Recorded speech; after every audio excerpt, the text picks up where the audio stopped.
এই দেশের রাজনীতি শুধু ক্ষমতার লড়াই নয়, এটি মানুষের জীবন, অধিকার আর ভবিষ্যতের গল্প। সেই গল্পের গভীরে যেতে আপনাকে স্বাগতম পলিটিক্যাল ইনসাইটে। মিথ্যা মামলায় জামিন পেলেন জুলাই কন্যা সুরভি।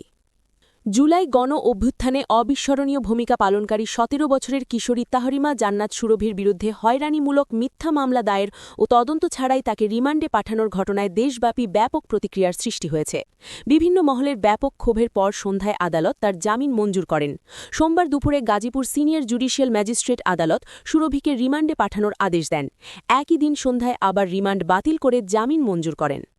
এর আগে সুরভির বিরুদ্ধে দায়ের করা মামলাটিকে মিথ্যা ও প্রতারণামূলক দাবি করে সুরভিকে জামিন দেওয়ার আহ্বান জানান জুলাই গণ অভ্যুত্থানে অংশ নেওয়া বিভিন্ন সংগঠন। পাশাপাশি স্বরাষ্ট্র উপদেষ্টার নাম ভাঙিয়ে প্রতারণার দায়ে মামলার বাদী প্রতারক নাইমুর রহমান দুর্জয় ও তদন্তকারী ও কর্মকর্তার বিরুদ্ধে যথাযথ আইনি ব্যবস্থা নেওয়ার দাবি উঠেছে বিভিন্ন মহল থেকে। সুরভির প্রতি অবিচার করা হয়েছে উল্লেখ করে আইন উপদেষ্টা অধ্যাপক ড আসিফ নজরুল বলেছেন, তিনি ন্যায় বিচার পাবেন। সুরভির বিরুদ্ধে প্রতারক দুর্জয়ের মামলা। গাজীপুর আদালত সূত্র জানিয়েছে, দৈনিক বাংলাদেশ প্রতিদিন পত্রিকার মাল্টিমিডিয়া রিপোর্টার নাইমুর রহমান দুর্জয় গত ১৮ নভেম্বর কালিয়াকৈর থানায় জুলাই কন্যা হিসেবে খ্যাত ১৭ বছরের কিশোরী সুরভির বিরুদ্ধে একটি মামলা দায়ের করেন। এতে দুর্জয় দাবি করেন তার কাছ থেকে সুরভি ৫০,০০০ টাকা চাঁদা দাবি করেন। এ ঘটনায় গত ২৫ ডিসেম্বর টঙ্গী পূর্ব থানার পুলিশ গভীর রাতে সুরভিকে টঙ্গীর গোপালপুরের বাসা থেকে গ্রেপ্তার করে। সাংবাদিক কল্যাণ ট্রাস্ট সূত্র জানিয়েছে, নাইমুর রহমান দুর্জয় নিজেকে সাংবাদিক পরিচয় দিলেও সে মূলত একটি প্রতারক। দেশ টিভির পরিচয় দিয়ে জুলাই আন্দোলনের সাহসী সাংবাদিক হিসেবে কল্যাণ ট্রাস্ট থেকে ক্ষতিপূরণ নেয়। তার এ প্রতারণা ধরা পড়ার পর বাংলাদেশ প্রতিদিন কর্তৃপক্ষ তাকে চাকরিচ্যুত করে। বর্তমানে সে দৈনিক কালবেলা মাল্টিমিডিয়া রিপোর্টার হিসেবে বিভিন্ন জায়গায় প্রতারণা করে আসছে। স্বরাষ্ট্র উপদেষ্টার নাম ভাঙিয়ে বিভিন্ন জায়গায় প্রতারণা করেছে বলে জানিয়েছে সাংবাদিক কল্যাণ ট্রাস্ট। প্রতারক দুর্জয় মামলা দায়েরের পর পুলিশের বরাত দিয়ে বিভিন্ন গণমাধ্যম সুরভিকে ৫০ কোটি টাকা চাঁদাবাজির অভিযোগে গ্রেপ্তার করার মিথ্যা সংবাদও প্রচার করে। বিভিন্ন মহলের বিস্ময় প্রকাশ পাওয়া। এই বিষয়ে রাজশাহী বিশ্ববিদ্যালয় সংসদের জিএস সালাউদ্দিন আম্মার সামাজিক যোগাযোগ মাধ্যমে সুরভির একটি ছবি দিয়ে লিখেছেন, তিনি এখন জেলে আছেন। অভিযোগ ৫০ কোটি টাকার চাঁদাবাজি। সংখ্যাটা শুনেই সন্দেহ জাগে। ৫০ কোটি?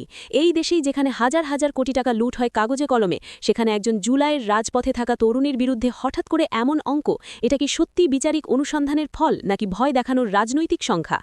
৫টি নির্দিষ্ট প্রশ্ন রেখে সেই ফেসবুক পোস্টে তিনি লিখেন, প্রশ্ন হল ৫০ কোটি টাকার লেনদেনের প্রমাণ কোথায়?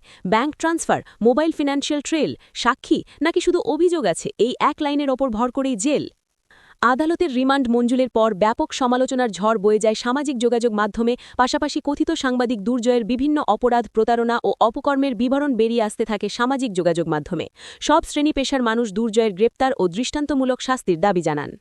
প্রতারক ও কথিত সাংবাদিক দুর্জয় আমার দেশকে বলেন, আমি সুরভিকে গ্রেপ্তারের বিষয়ে স্বরাষ্ট্র উপদেষ্টার ক্ষমতার অপব্যবহার করিনি।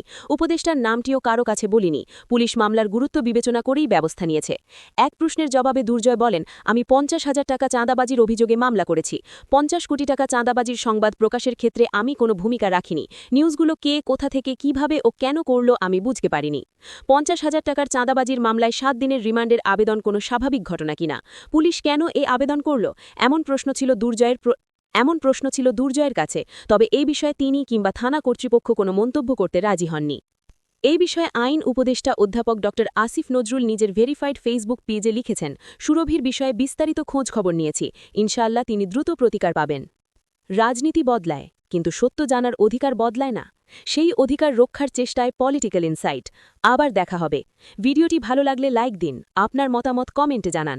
আর এমন আরও রাজনৈতিক বিশ্লেষণ পেতে পলিটিক্যাল ইনসাইট চ্যানেলটি সাবস্ক্রাইব করতে ভুলবেন না। সাথেই থাকুন সত্যের অনুসন্ধানে।